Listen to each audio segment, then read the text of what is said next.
रबीउल अव्वल में बरसी पई रहमत जंहिंज करे दुनिया ठही आई उहा शख्सियत जंहिंज करे दुनिया ठही आई उहा शख्सियत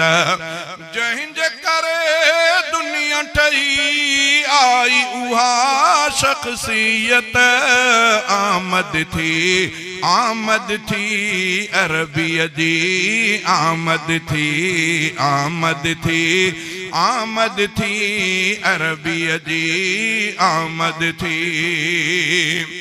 जी जनाबी आया अम्मड़ जे पेट अंदर जी जल जे जिस्म में थी खुशबू मुश्क अंबर जी जल जे जिस्म में थी खुशबू मुश्क अंबर जमदे अपनायूं सजदे वारी हालत आमद थी अरबी जी आमद थी माह रबीउल अव्वल में बरसी पई रहमत जंहिंज करे दुनिया ठही आई उहा शख्सियत पाक पिरियां जे आए शादाबी बाख फुटी रोशन थियो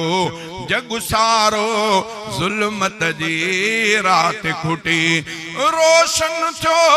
जग सारो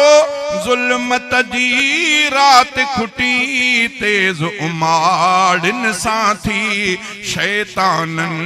जी ज़िल्लत तेज उमाड़न सां थी शैतानन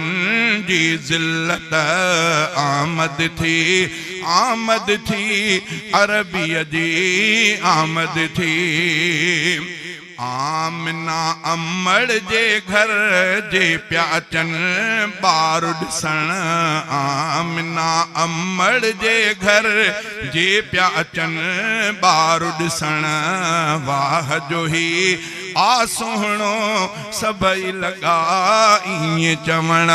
वाह जो ही आ सोहणो सभई लॻा ईअं चवण मके मंझ हज़रत जे हुस्न जी थी वई शोहरत मके मंझ हज़रत जे हुस्न जी थी वई शोहरत आमद थी अरबी जी आमद थी रहमत जे ककरन जा दुनिया ते थिया साया हाशमी मकी मदनी अरबी उम्मी जाया हाशमी मकी मदनी अरबी उम्मी जाया नंढपण खां सुहणन जी हुई सुहणी हर खसलत नंढपण खां सुहणन जी हुई सुहणी हर खसलत आमद थी अरबी जी आमद थी पाक खुदा पैगंबर ते पंहिंजो राज रखियो तौहीदे रब्बी जो दर दर को पुगो तौहीदे रब्बी जो दर दर को पुगो शिरक भजी भोरा थियो दूर वई थी बिदअत आमद थी